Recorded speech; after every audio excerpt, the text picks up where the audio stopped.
Hey everyone, it is me, the e-bike cowboy. Here we have a new bike on the scene to compete with the likes of Talaria, Suron, E-Ride, and however many more there are now. So here it is. Here is the Altis Sigma. Here we have, it has this really cool display. You can't really see it. It's like too bright out. You can't see it too clearly, but this is really cool, and he did put a phone on it. I like how this has, like, you can see the battery levels is cool. This is also cool because this is a 98 volt bike compared to your typical 72 or 60 volts. Yeah, it's got 4 gear modes. So you have Eco, which is about 19 miles an hour. Then you have Normal, which is 35 miles an hour. And then you have Sport, which is 35 miles an hour. Or I'm sorry, it's 46 miles an hour. And then I can't get it to go into race. I don't know what's up. I did all the stuff like I seen on YouTube, but I'm gonna have to mess with it. So the brakes feel real good. 260 millimeter front. I believe it's a 240. No, it's a 220 in the back. The brakes are real similar to Talaria MX-5, the forks too, an air spring, and so it overall feels really good. Really easy to get to your battery. I love the flat seat. Might need a little taller bar. Comes with a non-O-ring chain, so you don't have to change that. And it's, yeah, it's comfortable. So I love the display. If I could just figure out how to put it into race mode, that'd be better, but we'll save that for the next ride. So I'm on my Talaria MX-5 at the moment, and MX Electric is on the Altis Sigma. And for now, he's going to be riding it to get a better feel of the bike and see how he thinks of it. Then once he's done, I'll take a quick little test ride, and we'll both compare and write notes. But for what I just see visually, just from quick glances at it, I think it looks really good. No way! It happened again! It's happening again! Oh, I'm getting chased by an effing dog! This ain't how I remember it happening last time! That is not at all how I remember things happening last time. I wasn't the one getting chased. Dang, another YouTube short to do? No way it happened again. I know. Well, just before I got to the railroad tracks, I put it into Sport because I thought, I wonder if that sneaky dog's around. And as soon as I heard him, man, I was already in Sport and I took off. I was just standing there laughing again at the absurdity of it happening again. Then the fricker chased me. He's persistent, even with it. Man, it's almost 100 degrees already. I hope he melts.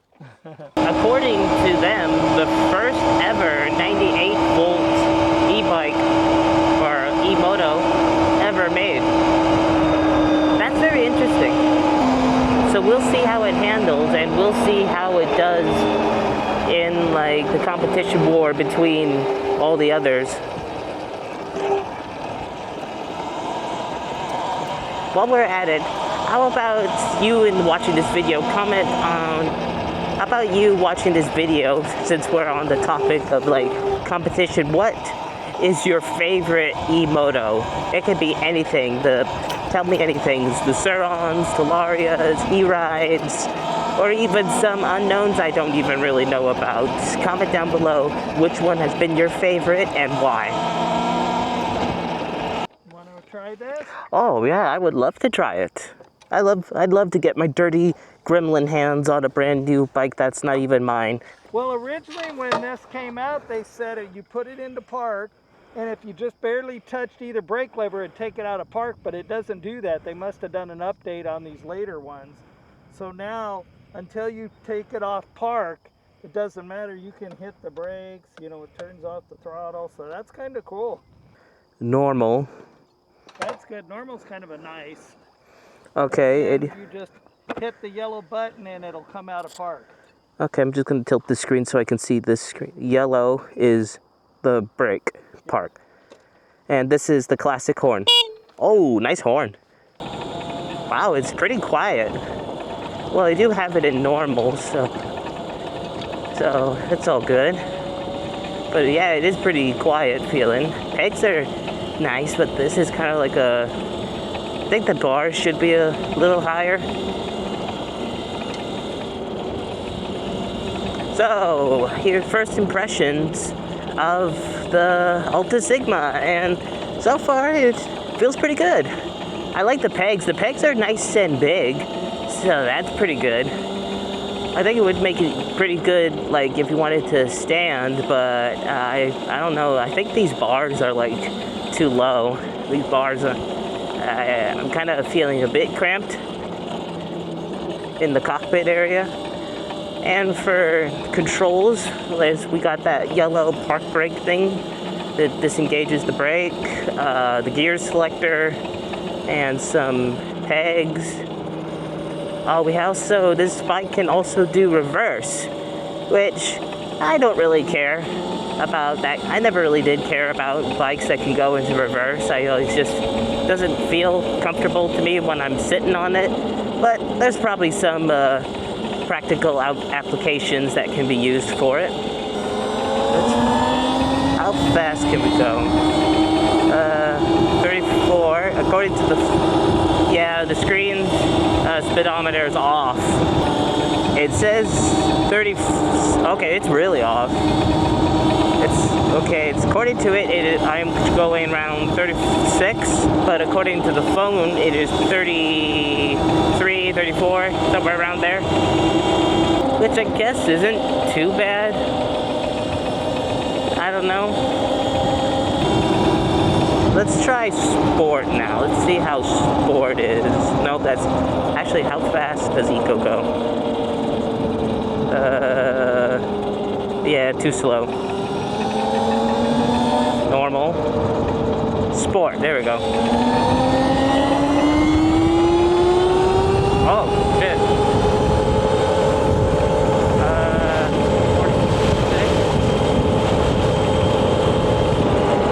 Okay, so it seemed like it was locked at 46 miles per hour in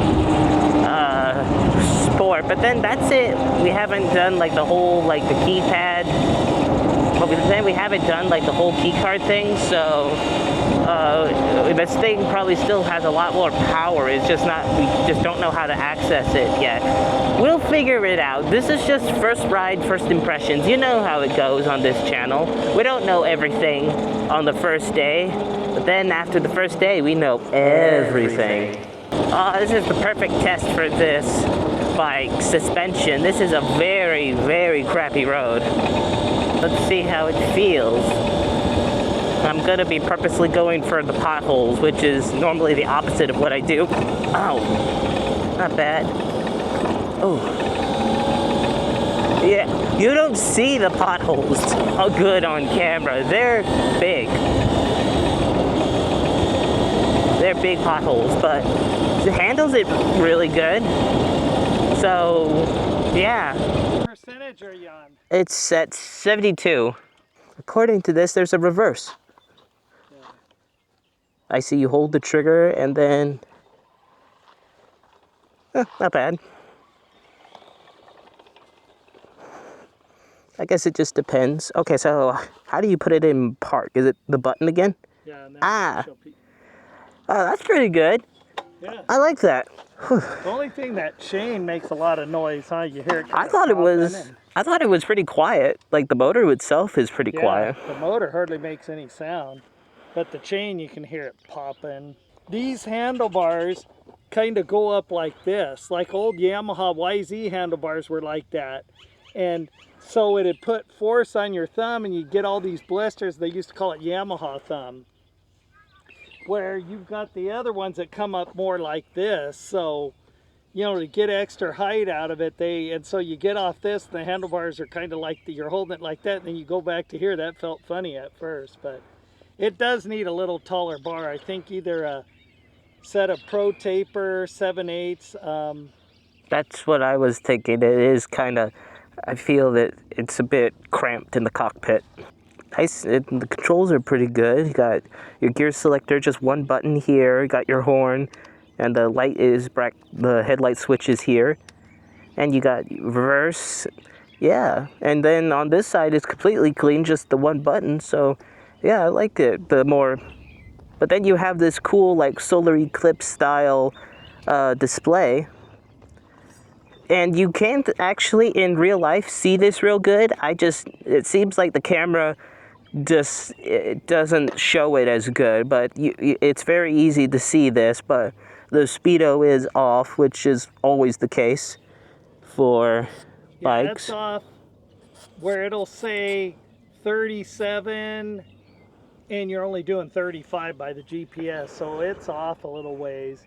But all in all, it feels good. It feels like a Talaria MX-5 on steroids. So it feels very just like hooked together, where the front and the back aren't twitchy, real stable, real good in straight lines. Yeah, that's what it reminds me. If you put a longer seat on a Talaria and gave it some more power, these bikes would feel a lot alike. Well, I think that's going to do it for today. So, this was our first ride of the Altis Sigma, and we definitely got more plans for the future for this bike. So, if you guys want to stay tuned and see all the future videos about the Sigma, how about consider to subscribe to this channel? And if you enjoyed watching this video, why don't you consider giving it a thumbs up? And with that being said, adios, my amigos.